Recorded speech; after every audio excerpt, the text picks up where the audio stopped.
ఒక అనైతికమైనటువంటి బంధం. వివాహం చేసుకోవడంలో తప్పులేదు, విడాకులు తీసుకోవడంలోనూ తప్పులేదు, వేరే వేరే పెళ్లి చేసుకోవడంలోనూ తప్పులేదు. బట్ పెళ్ళయి విడాకులు తీసుకోకుండా ఇద్దరూ సహజీవనం చేస్తున్నారు. అంతవరకు సరే వాళ్ళ వ్యక్తిగత జీవితం, వాళ్ళ భార్య, వాళ్ళ భర్త, వాళ్ళ సావేదాళ్ళు చేస్తున్నారు, కోర్టులో ఉన్నారు, లేకపోతే వేరేగా ఉన్నారు. కాబట్టి వీళ్ళు ఇక్కడ జీవిస్తున్నారులే, వాళ్ళ వ్యక్తిగత జీవితం అనుకుంటే పర్లేదు. కానీ దాన్ని ఏదో సమాజం నేర్చుకోవాలన్నట్టు, సమాజం ఎలా బ్రతకాలో చెప్పాలన్నట్టుగా ప్రపంచానికి డిజిటల్ మీడియా ద్వారా రకరకాలైనటువంటి మౌత్ పబ్లిసిటీ ద్వారా చెప్పుకురావడమే అనైతిక బంధం అనేటటువంటిది. దువ్వాడ సీను, దివ్యల మాధుర్యల వ్యవహారం. అదేం దరిద్రమో బిగ్ బాస్ లాంటి దాంట్లో అంటే ప్రపంచం ఎలా బ్రతకాలో చెప్పాలనుకున్నప్పుడు ఇట్లా బ్రతకాలని కూడా అదొక హీరోయిజం కిందకి తీసుకొస్తున్నారు, దాన్ని ఏమైనా గొప్పతనం కిందకి తీసుకొస్తున్నారు. కానీ దాంట్లో ఆ దివ్యల మాధురికి ఎంట్రన్సు, ఆమె బిహేవియర్ ఇంతకుముందు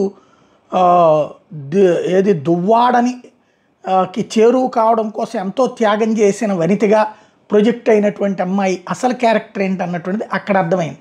తన వ్యవహార శైలి, తన భాష, తన పద్ధతి, తన ఇది సరే ప్రింట్, ఎలక్ట్రానిక్, డిజిటల్ మీడియాల్లో మేనేజ్ చేయగలుగుతున్నాడు దువ్వాడ కోట్లు ఖర్చు పెట్టి.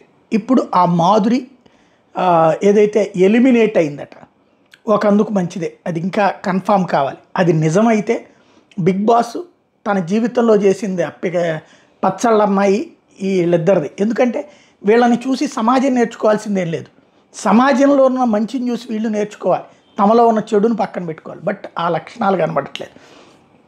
ఇప్పుడు బయటికి వచ్చాక ఒకవేళ నిజమైతే బయటికి వస్తే ఇక మళ్ళీ ఈ డిజిటల్ మీడియా ప్లాట్ఫామ్లో అందరికీ ఇంటర్వ్యూలు ఇచ్చి ఏడుపులు, పెడబొబ్బలు, నాగార్జున అని తిట్టడము, లేకపోతే అందులో ఉన్న మిగతా కంటెస్టెంట్ని తిట్టడము చేసి ఒక నెల 2 నెలల పాటు మళ్ళీ ప్రచారం పొందేందుకు ప్రయత్నిస్తారు.